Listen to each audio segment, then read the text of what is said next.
뭐야? 족밥인데요? 어렵다며! 어렵다며!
하는 거잖아.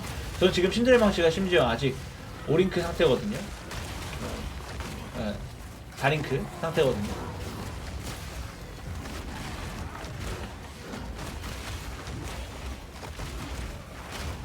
신단 먹으면 너무 좋죠. 저 제가 일부러 아틀라스 노드에서 신단을 찍고 있습니다. 돈이 굉장히 잘 벌리는 세팅이에요. 그 아틀라스 세팅이. 애들이 이제 한 방에 죽으니까 기절 안 해서 지진함성이 잘 안 먹거든요. 그래서 지진함성을 띄우고 싶으면 이렇게 교약강타 한번 해주면 이렇게 지진함성을 100%로 띄울 수 있습니다.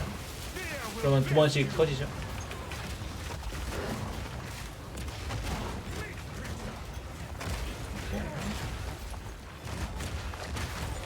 뭐 이렇게 애들 만나면 산산조각으로 1타 2피 올려주시고. Hey everyone, Gamer Binu here. Today I'll showcase the high-end Armour Explosion Titan build I've been developing and playing since before Early Access launched.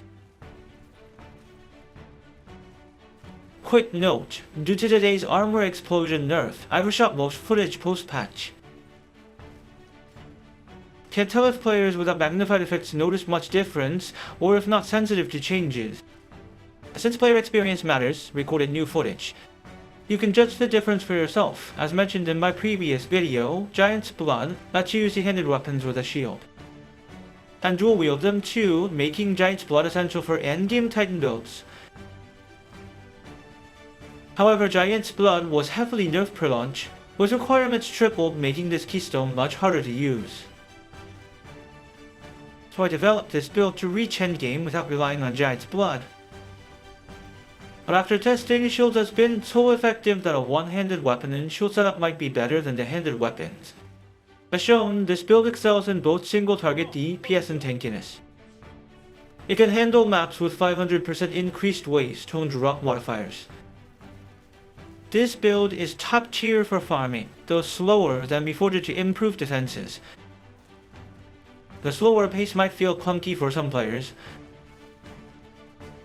The shield option helps players who struggle with dodging mechanics, adding another layer of gameplay control. Check out the previous video for the basics. Today we'll focus on the recent changes. Let's dive in. The Giant's Blood keystone requires at least 400 strength. Getting strength from Ascendancy passives in gear makes the setup quite complex. Yet there's one key reason to take Giant's Blood, the shield. Giant's Blood lets you wield both a two-handed weapon and the shield, solving the low damage issue of one-handed weapons. Let me explain why shields are worth all these trade-offs.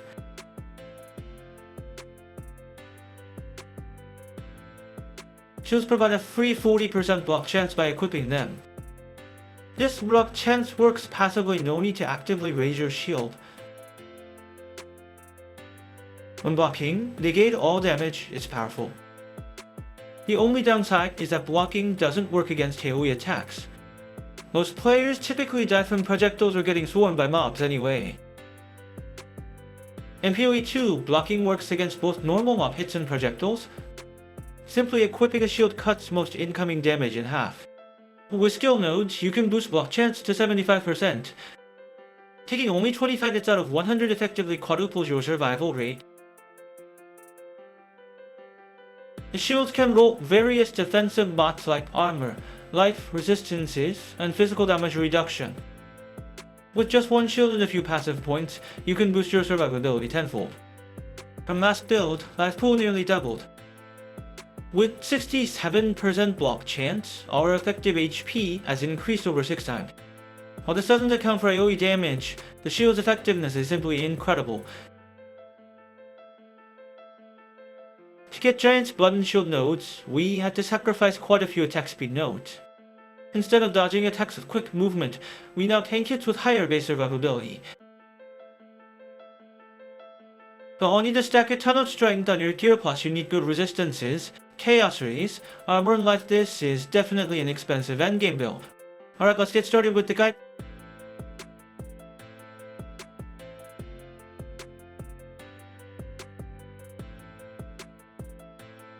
Our level 18 Hammer of Gods is currently 4 linked, leaving plenty of room for upgrades.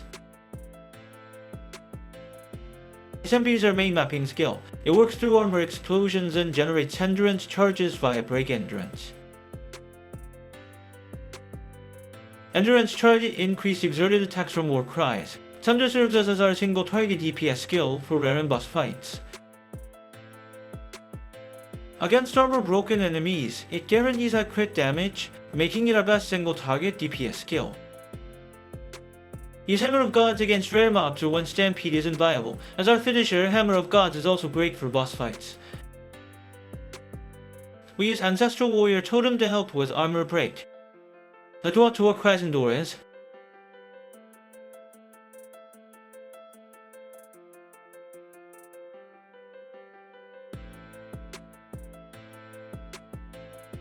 Infernal Cry boosts DPS significantly, enhancing 4 attacks when used with endurance charges. Seismic Cry helps with rage generation and aftershocks during mapping. Exerted attacks only charge with enemies nearby. Run Herald of Ashen Scavenged Plating Azorus. Make sure to link Precision and Cannibalism. Their mandatory supports cannibalism is crucial for survival, but swap it for Vitality during boss fights where ads are absent. Scavenge Plating boosts armor on block. Let me show you my gear setup and explain key affixes. For weapons, reduced stat rebuke requirement is crucial since Giant's Blood triples the strength requirement. A reduced stat rebuke requirement makes the build much easier to gear.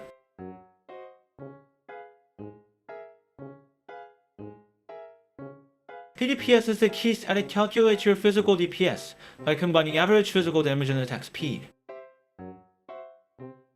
Weapon DPS forms the foundation of melee damage calculations, making it your top priority.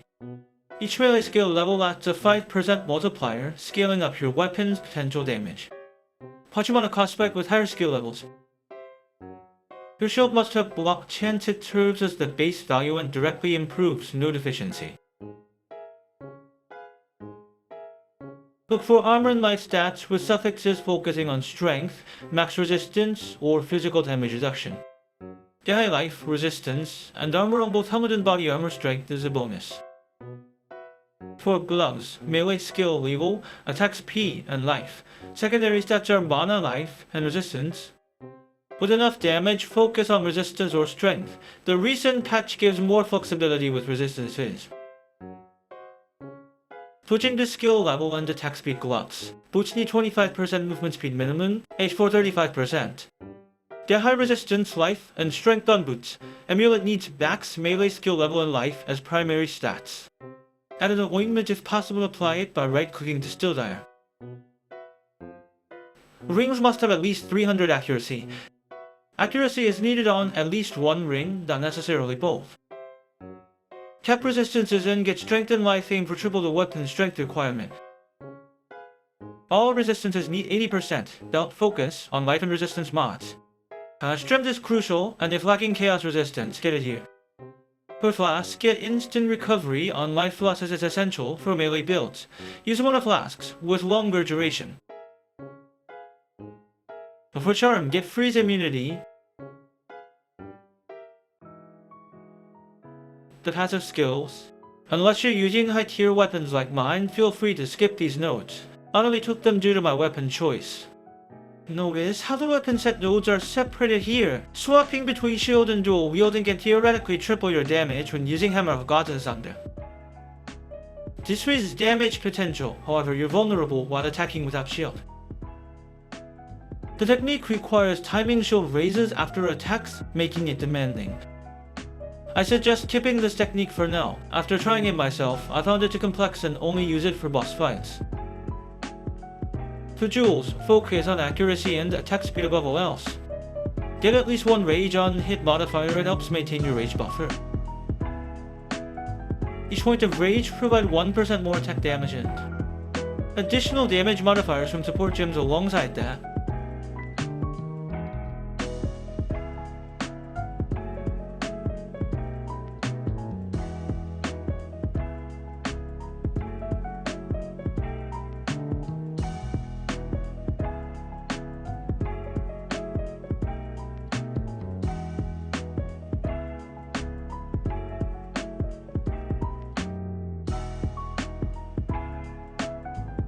For my Atlas setup, I'm using Corrupted Infusion for double Corrupted maps. Adding unstable energies makes maps portable, but highly rewarding is a high risk, high return strategy. Great for farming currency if you're well geared, but too challenging for beginners. I focus on farming bosses, specters, and breaches. Thanks for watching. Catch you in the next video.